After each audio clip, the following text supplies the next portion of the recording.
ভাই আসলে প্রথমবার জাতীয় সংসদ নির্বাচনে অংশগ্রহণ করছেন, আগামীকাল ভোট। সামগ্রিক অভিজ্ঞতা ও অনুভূতি কি আপনার?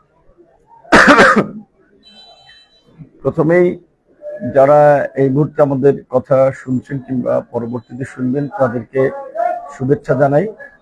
বাংলাদেশের মানুষের বহুল প্রত্যাশিত ভোট এবং নির্বাচন, ত্রয়োদশ সংসদ নির্বাচন আগামী কালকে অনুষ্ঠিত হতে যাচ্ছে। এটি আমার জীবনের বলা চলে প্রথম জাতীয় নির্বাচন, যে নির্বাচনে আমি নিজে একজন প্রার্থী, এবং আমি কিন্তু বিগত নির্বাচনগুলোতে ভোটও দেইনি। সেক্ষেত্রে অবশ্যই এটি আমার জন্য একটি নতুন অভিজ্ঞতা, প্রার্থী হিসেবে নির্বাচনী মাঠে থাকা, বিভিন্ন কমিউনিটির লোকজনকে ডিল করা, তাদের কথা শোনা, তাদের প্রত্যাশা বোঝা এবং সেটা ধারণ করা, সব মিলিয়ে একটা ভালো অভিজ্ঞতা। জি, দ্বিতীয় প্রশ্ন হচ্ছে, ভোট সুষ্ঠু হওয়ার ব্যাপারে আপনি কতটা আশাবাদী? বাংলাদেশের অন্যান্য জায়গায় ভোটের পরিস্থিতি বা পরিবেশ কিরকম হচ্ছে সেটি আমি বিস্তারিত জানি না। পত্রপত্রিকায় কিছু দেখছি, কিছু জায়গায় কিছু অনিয়ম, প্রশাসনের পক্ষপাতমূলক ভূমিকা কিছুটা আছে। পটুয়াখালী ৩, গলাচিপা, দশপিনাতে আমি যেটা দেখেছি যেখানে প্রশাসনের যা একটু শক্ত ভূমিকা নেওয়া প্রয়োজন সেটি তারা নিতে পারছে না নানান কারণে। কিন্তু এখানকার ভোটার এবং জনসাধারণের মাঝে নির্বাচন নিয়ে ব্যাপক উৎসাহ উদ্দীপনা আছে। সেদিক থেকে জনগণ যদি ভোট কেন্দ্রে যায়, আমি আশাবাদী যে ভোট শতভাগ সুষ্ঠু হবে, কারণ জনগণই যে কোনো পরিস্থিতির বিরুদ্ধে দাঁড়িয়ে যেতে পারে। কাজে জনগণ যদি সচেতন থাকে, সতর্ক থাকে, তাহলে অন্য কেউ কিন্তু কোনো কিছু করার সাহস পাবেন। কাজে জনগণের মনোভাব, দৃঢ়চেতা মনোভাব, সৎ সাহস, এবং যারা এই যে বিভিন্ন প্রার্থীর এজেন্ট আছে তাদের উপরেও কিন্তু নির্ভর করে যে তাদের শক্ত ভূমিকা, তাদেরকে হুমকি দিলে তারা তুলে বিষয়টা এরকম না, শক্ত ভূমিকা নিতে হবে, দেন নির্বাচনটা ভালো হতে পারে। এই গলাচিপা দশমিনার মানুষ আসলে আপনাকে কেন ভোট দিবে, এই বিষয়টা কি বলবেন? আমি এই গলাচিপা দশপিনার সন্তান। দীর্ঘ 28 বছর পর ঢাকা বিশ্ববিদ্যালয় অনুষ্ঠিত ডাকসু নির্বাচনে 2019 সালে ভিপি নির্বাচিত হয়েছিলাম। আমি ছাত্রদের অধিকার, চাকরির অধিকার, কোটা সংস্কার আন্দোলন থেকে কৃষক, শ্রমিক, বিভিন্ন শ্রেণী পেশার মানুষ, এমনকি শিক্ষকদের মর্যাদা বৃদ্ধি, সরকারি কর্মকর্তা কর্মচারীদের পে স্কেল, বিভিন্ন কমিউনিটির দাবি দেওয়া নিয়েও আন্দোলন করেছি, কথা বলেছি। এই জনপদের প্রতিনিধি হিসেবে তো আমার এই জনপদের প্রতি একটা বিশেষ ভালোবাসা, ভালো লাগা আছে। গত 1-1.5 বছরে যখন আমাদের কাজ করার সুযোগ তৈরি হয়েছে, এলাকার বেশ কিছু রাস্তা পাকা করা, কাঁচা রাস্তা আধা পাকা করা, স্কুল কলেজের বিল্ডিং, কিছু ব্রিজ, মানুষকে সহায়তা করা, প্রায় 2 শতাধিক মসজিদ মন্দিরের সরকারি অনুদান, এরকম বিভিন্ন কল্যাণমূলক কাজ করেছি। আওয়ামী লীগের লোকেরা থেকে শুরু করে দলমত নির্বিশেষে যারাই গেছে তাদের পাশে থাকার চেষ্টা করেছি, দলমত নির্বিশেষে। এই সমস্ত দিক বিবেচনা করলে তারা তো অবশ্যই আমাকে ভোট দেবে। আপনার স্লোগান হচ্ছে পিছিয়ে পড়া অনুন্নত জনপদ ও মানুষের উন্নয়নের ট্রাকে ভোট দিন। আপনি বিজয়ী হলে আগামী 5 বছর কাজের ক্ষেত্রে কোন কোন বিষয়গুলোকে বেশি প্রাধান্য দেবেন? রাইট, আমি এই কথাটা আমার লিফলেট পোস্টারে বলা বা মটো বলতে পারেন, যেটা যে পিছিয়ে পড়া অনুন্নত জনপদ ও মানুষের উন্নয়নে ট্রাকে ভোট দিন, গলাচিপা দশপিনাবাসী বেঁধেছে জোট, ট্রাক মার্কা দিবে ভোট। এর কারণ হচ্ছে যে এই গলাচিপা দশপিনা অন্যান্য অঞ্চলের তুলনায় আসলে বিভিন্ন অবকাঠামোগত উন্নয়ন, সরকারের সামাজিক সুরক্ষামূলক প্রোগ্রাম বিভিন্ন ক্ষেত্রে বেশ পিছিয়ে রয়েছে। অত্যন্ত দুর্গম চরাঞ্চল, মানুষের স্বাস্থ্য সেবার ঘাটতি, মানসম্মত শিক্ষার ক্ষেত্রে অসুবিধা, সেই সমস্ত দিকগুলো বিবেচনায় আমি এই স্লোগান বা মটোটি ঠিক করেছি। আমি যদি আগামী 5 বছরে নির্বাচিত হতে পারি, আমার প্রথম অগ্রাধিকার হবে যে রাজনৈতিক বিভাজন কাটিয়ে সবাইকে নিয়ে একটা ঐক্য এবং হিন্দু মুসলিম একটা ধর্মীয় সম্প্রীতির সুন্দর একটা সম্প্রীতির সমাজ বিনির্মাণ। যেই সমাজের লোকদেরকে নিয়ে আমরা সমাজের ছোটখাটো সমস্যার সমাধান থেকে শুরু করে অবকাঠামোগত উন্নয়ন, মানুষের সুখে দুঃখে পাশে থাকা, সেই বিষয়টি আমরা দেখব। এমপি হিসেবে বা জনপ্রতিনিধি হিসেবে আমাদের তো বেশ কিছু কাজ করার খাত থাকবে। সেক্ষেত্রে আমরা মনে করি যে যে কোনো দেশের যোগাযোগ ব্যবস্থা একটা দেশকে এগিয়ে নেওয়ার ক্ষেত্রে অন্যতম ভূমিকা পালন করে। তো আমাদের এই যোগাযোগের বেহাল দশা, এই যোগাযোগের রাস্তাঘাটগুলো আমাদের করতে হবে। রাস্তাঘাট কোনো জায়গায় একেবারেই বাজে অবস্থা, অনেক জায়গায় ছোট কালভার্ট সেতুর প্রয়োজন, তাতে কৃষকের উপকার হয়, মানুষের উপকার হয়, সেজন্য একটু কালভার্ট সেতু করা। 2টি উপজেলা দুর্গম বিচ্ছিন্ন চরাঞ্চল, মানুষ স্বাস্থ্যসেবা ঠিকঠাক মতো পায় না। এই হসপিটালটার আধুনিকায়ন, মানুষ যেন ফ্রিতে চিকিৎসা পায়, কারণ গরিব মানুষের অনেক সময় ওষুধ কেনার টাকা থাকে না, ঢাকায় গিয়ে চিকিৎসাও করাতে পারে না। এই দুই উপজেলা হসপিটালগুলোতে যেন পরীক্ষা নিরীক্ষার কিছু আধুনিক যন্ত্রপাতি থাকে, ছেলে মেয়েদের শিক্ষার জন্য যেন স্কুলে কলেজে ভালো একটা পরিবেশ থাকে, অসচ্ছল মেধাবী শিক্ষার্থীরা যেন অর্থের অভাবে তাদের পড়াশোনা বন্ধ না হয়, তাদের প্রতিভা ঝরে না পড়ে, এই বিষয়টা আমরা একটা বেসরকারি ফাউন্ডেশন গঠন করে আমরা দেখব।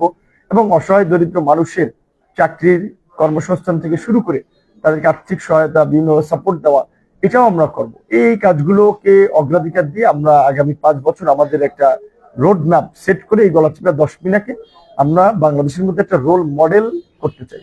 ভাই, আরেকটি বিষয় যে বিভিন্ন জরিপ বলেছে এবং এই আসলে জয়ের ক্ষেত্রে আওয়ামী লীগ নেতাগুলো হিন্দু সম্প্রদায়ের ভোট একটা গুরুত্বপূর্ণ ফ্যাক্টর। আওয়ামী লীগ ও হিন্দু সম্প্রদায়ের ভোট নিয়ে কতটা আশাবাদী? এটা ঠিক, এটা অস্বীকার করার উপায় নাই। এখানের ভোটার বা বিগত দিনগুলোতে নির্বাচনে আওয়ামী লীগের প্রার্থীদের জয়লাভের ইতিহাসটা আছে, সেক্ষেত্রে আওয়ামী লীগের রাজনীতিতে ভালো অবস্থান আছে। তো আওয়ামী লীগের, বিশেষ করে আমি নিজেও কিন্তু ছাত্র জীবনে ছাত্রলীগের সাথে ছিলাম, বিশ্ববিদ্যালয় জীবনে আওয়ামী লীগের স্থানীয় নেতা কর্মীর সাথে আমার খুব একটা বন্ধুত্বপূর্ণ সম্পর্ক। এমনকি এখানে যিনি সাবেক এমপি ছিলেন তার সাথে তার নির্বাচন আমি করেছি।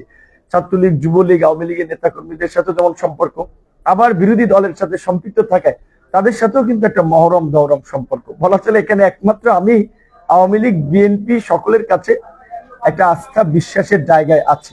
তারা এটা মনে করে যে ভিপি নূর এমপি হলে আমাদের ক্ষতি করবে না।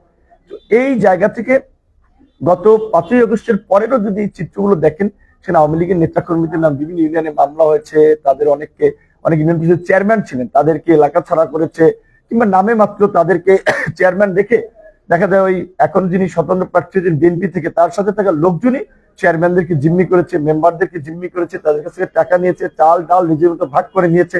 তো এই কাজগুলো করেছে এখন যিনি স্বতন্ত্র প্রার্থী বিএনপির বহিষ্কৃত নেতা, তার সমর্থক। তো তার সমর্থকরা তো তাকে ভোট দিবে না। আর জামাত চরমনের এখানে নির্বাচনে উইন করার মতো ভোট কখনো ছিল না, বর্তমানেও নাই। সেই দিক থেকে বলা চলে যে আওয়ামী লীগের ভোটগুলো একচেটিয়া আমি পাবো আশা করি। হিন্দু সম্প্রদায় তাদের সিম্পল প্রত্যাশা, তারা নিরিবিলি লাইফ লিড করতে চায়, শান্তিপূর্ণভাবে থাকতে চায়, তাদের মসজিদে মন্দিরে অন্তত একটু কিছু খোঁজ খবর নেবে, তাদের পাশে দাঁড়াবে, এরকম একটা নিরাপদ একটা সম্প্রীতির পরিবেশ, তাদের সুখ দুঃখে পাশে থাকা একটা লোক চায়। আমি ইয়ং মানুষ, স্বাভাবিকভাবেই তরুণ, তাদের সাথে আমার যতটুকু মেশার ক্যাপাসিটি, এবং এই 5ই আগস্টের পরেও অনেককে নানা ধরনের সমস্যা থেকে আমি সেভ করেছি। বলা চলে কালীবাড়ির মন্দিরের 30-35 বছরের দ্বন্দ্ব এক ফোনে সেগুলো সমাধান হয়ে গিয়েছে। তো এই সমস্ত দিক বিবেচনা করলে আওয়ামী লীগ এবং হিন্দু সম্প্রদায়ের লোকদের নিরাপত্তা এবং ভবিষ্যতের জন্য আমার বাইরে তো বিকল্প কেউ তাদের কাছে ভালো বা গ্রহণযোগ্য প্রার্থী তো কেউ আছে বলে আমার মনে হয় না। জি ভাই, আরেকটি বিষয় হচ্ছে আপনি এই গলাচিপা 10 মিনিট একটি বড় আসন এবং বড় জায়গা নিয়ে গঠিত। আপনি অনেক জায়গায় গিয়েছেন এবং অনেকের সাথে দেখাও করতে পারেন, হয়তো বা গ্যাপে থেকে গেছে। আসলে এখন প্রচারণাও সেইভাবে আপনি করতে পারবেন না, যেহেতু কালকে ভোট শুরু। তো সেই হিসেবে যারা এই ভিডিও দেখবেন এবং যারা এই 10 মিনিট গলাচিপা বাসীর উদ্দেশ্যে আপনার শেষ কি বার্তা এবং ভোট কেন্দ্রে আসার ব্যাপারে আপনার কি বলার আছে? আমার মনে হয় যে মোটামুটি অনেক গ্রামে বাজারে বিভিন্ন জায়গায় গিয়েছি, মানুষের সাথে সৌজন্য সাক্ষাৎ করেছি, মোলাকাত করেছি, তাদের কথা শুনেছি, তাদের সাথে মিশেছি। একটা ব্যাপক উৎসাহ, উদ্দীপনা, একটা সাধারণ পরিবারের ছেলে, একজন তরুণ মানুষ, অনেকে কাঁধে হাত দিয়ে কথা বলে, অনেকে জোর করে একটা চুমা দেয়, দোয়া করে, জড়িয়ে ধরে। এটা মানুষের একটা বলা চলে আত্মীয়তার, আত্মার সম্পর্ক হিসেবে ফিল করে বিধায় কিন্তু এটা একটা নমুনা। তো সেই দিক থেকে আমার মনে হয় যে আমি যাদের কাছে পৌঁছাতে পারিনি, কিন্তু যাদের কাছে আমি পৌঁছাইছি তারাই আমার বার্তাটা তাদের কাছে পৌঁছে দিবে। এবং যেহেতু আমার গণ অধিকার পরিষদের ওয়ার্ড ইউনিয়ন পর্যায় পর্যন্ত গণ অধিকার পরিষদের অংশগ্রহণ, ছাত্র যুব শ্রমিক অধিকার পরিষদের কমিটি আছে, বিএনপির আমি সমর্থন নিয়ে আমি কাজ করছি, বিএনপির নেতা কর্মীরা আছে, দলমত নির্বিশেষে অন্যান্য দলের নেতা কর্মীরা আছে। তাদেরকে মনে করে যে আমি এখানে এমপি হলে ভবিষ্যতে আরো বড় জায়গায় যেতে পারবো, এলাকার মানুষের জন্য কিছু করতে পারবো। সেই দিক বিবেচনায় আমার মনে হয় যে যাদের কাছে পৌঁছাতে পারিনি তারাও আমার বার্তাটি পেয়েছে। আমার শুধু আজকে বার্তা হচ্ছে আপনারা ভোট কেন্দ্রে যাবেন, জনগণকে ভোট দিতে উৎসাহিত করবেন, এবং কেন্দ্রে কোনো অনিয়ম হলে আপনারা সবাই সংঘবদ্ধভাবে, ঐক্যবদ্ধভাবে তা প্রতিরোধ করবেন, প্রতিহত করবেন। এই গলাচিপা 10 মিনিট বাংলাদেশের মধ্যে পটুয়াখালী 3 একটি আলোচিত নির্বাচনী এলাকা, এখানে ব্যাপক প্রশাসনের নজরদারি আছে। কাজেই কেউ পেশি শক্তি ব্যবহার করে কিংবা প্রশাসন ব্যবহার করে হুমকি দামকি দিয়ে নির্বাচনী পরিবেশ বিঘ্নিত করতে পারবেন। আপনারা সাহস নিয়ে থাকবেন। আজকে রাতেও সেনাবাহিনী পুলিশের টহল চলবে সব এলাকায়, গতকালকেও চলেছে। আমরা জানি যে কিছু কিছু এলাকায় আমাদের যে এখানে স্বতন্ত্র প্রার্থী তার সমর্থকরা মানুষকে হুমকি দামকি দিচ্ছে। তো আশা করি যে জনগণ যদি সবকিছু উপেক্ষা করে ভোট কেন্দ্রে যায়, একটা বাংলাদেশের মধ্যে সবচেয়ে ভালো একটা নির্বাচন হবে। গলাচিপা 10 মিনিট ঐতিহাসিক বিজয় ট্রাক মার্কার হবে, যে বিজয়ের মধ্যে দিয়ে আমরা গলাচিপা 10 মিনিটকে নতুন ভাবে করে তুলবো ইনশাল্লাহ। আরেকটা শেষ প্রশ্ন করতে চাই ব্যক্তিগতভাবে, সেটা হচ্ছে আপনার এই সংবাদ সংগ্রহের কাজে আমরা আপনার বিভিন্ন প্রোগ্রামে গিয়েছি, আপনার একটা বক্তব্য শুনেছি, প্রায় মঞ্চে আপনি বলেছেন সম্প্রীতির আহ্বান জানিয়েছেন, বন্ধুত্বের দ্বার খুলে দিয়েছেন। সেই বন্ধুত্বের দ্বার কি এখনো অব্যাহত আছে? আপনার যে প্রস্তাবটি, যদি নির্বাচনের আগ মুহূর্ত পর্যন্ত যদি স্বতন্ত্র প্রার্থী বা হচ্ছে কেউ যদি আপনার সাথে এসে যোগ দিতে চায়, কাজ করতে চায়, আপনার সেই বন্ধুত্বের দরজা কি এখনো খোলা আছে? আমি সবসময় একটা সহনশীল মানুষ, একটা নরম সরম মানুষ। আমি অনেকবার আক্রান্ত হয়েছি, আঘাতপ্রাপ্ত হয়েছি, বাট আমি কাউকে আঘাত করিনি, কেউ আমাদের আঘাতপ্রাপ্ত হয় নাই। যেহেতু আমি বিএনপির সমর্থন এখানে পেয়েছি, তাই বিএনপির এখানে একজন বিদ্রোহী স্বতন্ত্র প্রার্থী নির্বাচন করছেন, তাকে অনেকবার আহ্বান জানিয়েছিলাম আমাদের সাথে ট্রাকে ওঠেন, আপনিও ভালো থাকবেন, আপনার কর্মী সমর্থকদের আমরা দেখব। আর যেহেতু তিনি একটি দল করেন, স্বাভাবিকভাবে দলের সিদ্ধান্ত তো মেনে চলা উচিত। দলের সিদ্ধান্ত মানে নাই বিধে কিন্তু তিনি বহিষ্কৃত হয়েছেন, এবং তার যে আচরণ আমার যতদূর জানা মতে এটাতে দল এবং দলের শীর্ষ নেতৃবৃন্দ অত্যন্ত ক্ষুব্ধ। তো ভবিষ্যতে তার বিএনপিতে জায়গা হয় কিনা তিনি একটি শঙ্কা আছে। সেই জায়গা থেকে তাকে আমি এখনো আহ্বান জানাই যে ভোটের দিন সকালেও যদি একটা সংবাদ সম্মেলন করে বলে যে আমি তাকে সমর্থন দিলাম, তাহলে তো তার জন্য ভালো। আর প্রকৃত অর্থে এখানে ভোট বা নির্বাচনে আওয়ামী লীগ বিএনপির মধ্যে স্বতন্ত্র প্রার্থী হিসেবে কে তাকে ভোট দিবে, কে তার পাশে থাকবে? তাকে ভোট দিলে কি হবে? এলাকার মানুষের তো উন্নয়ন হবে না, কিছুই হবে না। তো মানুষ তো এত বোকা না একজন স্বতন্ত্র প্রার্থীকে ভোট দেবে। হয়তো কিছু টাকা পয়সা খরচ করে কিছু মানুষকে তার পিছনে ভিড়িয়েছে, কিংবা এই বিভিন্ন চর দখল, বিভিন্ন নিয়োগ বাণিজ্য, থানার দালালি করে, চর বিক্রি করে কিছু পয়সাপাতি 5ই আগস্টের পরে তার ঘনিষ্ঠ লোকেরা কামাইছে, তারা এখন তাকে দিয়ে নির্বাচন করাচ্ছে। কিন্তু এখানে আমার মনে হয় না যে খুব উল্লেখযোগ্য ভোট পাবে। এখানে যদি ধরেন আমরা ট্রাক মার্কার, আমরা এখানে জয়লাভ করি, সেকেন্ড পজিশন হতে পারে ইসলামী আন্দোলন, তৃতীয় হতে পারে জামাত, চতুর্থ হতে পারে স্বতন্ত্র প্রার্থী। কাজে আমার মনে হয় যে এখনো তাদের উত্তম সিদ্ধান্ত হবে এটি যে এই বিএনপি যেহেতু একটা দল করেন, দলের সিদ্ধান্ত প্রার্থীর পক্ষে থেকে কাজ করা, যাতে ভবিষ্যতে তাদেরকে নিয়ে আমি কাজ করতে পারি। তবে তারা আমার দল করুক বা না করুক, আমার নির্বাচন করুক বা না করুক, আমি তাদেরকে নিয়ে চলতে চাই। এলাকায় আমি পরিষ্কার ভাবেই বলেছি, আওয়ামী লীগ, বিএনপি, চরমোনাই, জামাত, অনেক কোনো রাজনৈতিক বিভাজন রাখতে চাই না। দলমত নির্বিশেষে সকলকে নিয়ে কাজ করতে চাই, সকলকে নিয়ে এলাকার উন্নয়ন করতে চাই, এলাকাকে আগায় নিতে চাই, এবং বাংলাদেশের মধ্যে এই দুটো উপজেলাকে রাজনৈতিক সম্প্রীতি, ধর্মীয় সম্প্রীতির ক্ষেত্রে একটি রোল মডেল উপজেলা হিসেবে গড়ে তুলতে চাই। তাই আমি গলাচিপা 10 মিনার মানুষকেও বলবো যে আপনাদের সামনে একটা ঐতিহাসিক সুযোগ। আপনারা যদি ভুল করেন সঠিক প্রার্থী বাছাই করতে, আপনাদের কিন্তু অতীতের ন্যায় দুর্ভোগ পোহাতে হবে, আপনাদেরই কিন্তু আসলে উন্নয়নের ক্ষেত্রে আপনারা পিছিয়ে থাকবেন। তাই আপনারা সঠিক প্রার্থীকে বাছাই করুন, সঠিক মানুষকে ভোট দিন, তার মধ্যে দিয়ে এলাকার উন্নত হবে, আপনাদের এলাকার একটা ভালো পরিবেশ তৈরি হবে, এলাকা এগিয়ে যাবে। ধন্যবাদ সকলকে। জি, আমাদের থ্যাংক ইউ ভাই, আমাদের একটু ব্যস্ততা আছে। ধন্যবাদ, শুভকামনা আপনার। ধন্যবাদ আপনাদের।